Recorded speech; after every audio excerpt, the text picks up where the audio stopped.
you, women love the idea of one wife. Women, they love it so much. Majorly Christian women, they love it to punish their husband. He can't go out.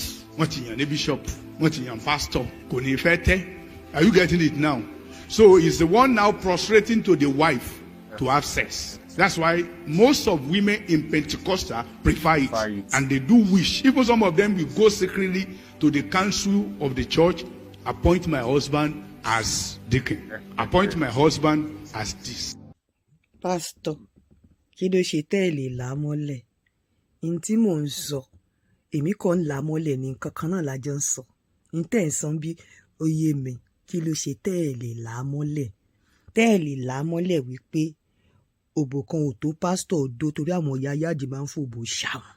Ẹ lámọ́lẹ̀, ẹ jẹ́ máa ṣẹ̀tàn. Ẹ kú dédé ìwòye ẹ̀yin olólùfẹ́ Olúyinká TNT, ẹ kú bójú ọjọ́ ṣe dáadáa ni mo bá yín. Bàbá, lóòótọ́ lẹ sọ ọ̀pọ̀lọpọ̀ àwọn ìyá yáàdì ìyà òbò tó fi ń jọkọ wọn ò kéré. Àwọn ọkọ wọn, àwọn pásítọ̀ ń pohùn lérí ẹkún. Ẹ wá máa bá wa sọ fún wọn gbogbo àwọn ìyàwó tó lè lọ bá wọn lẹ́yìn pé anoint my husband as the deacon.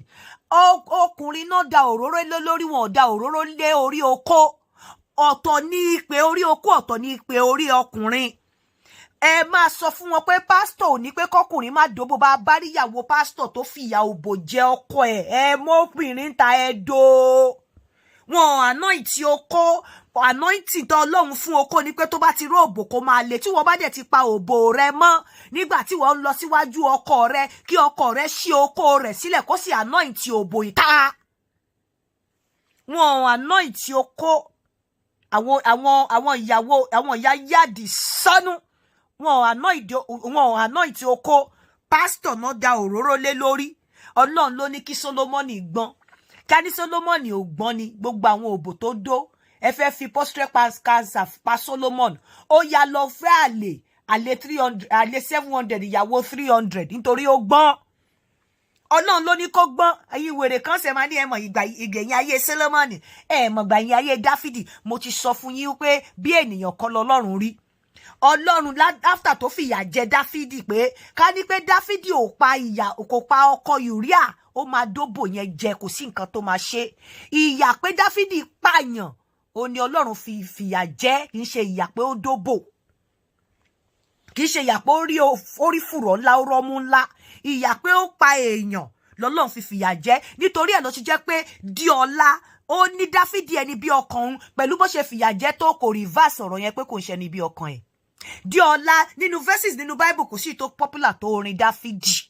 Ìyà pé Dáfídì ó pa ọkọ lọ́kọ, ká ní pé ó kàn dó ìyà, ó dó pẹ̀lú fùrọ̀ tó rí, ó kó ẹ̀yìn Olódùmarè lógo láti do tó pa ọkọ ẹ̀ pátápátá kò ní fọkọ ẹ̀ mọ́, ṣùgbọ́n ó pa ọkọ lọ́kọ. Ìyà tí Dáfídì jẹ nìyẹn.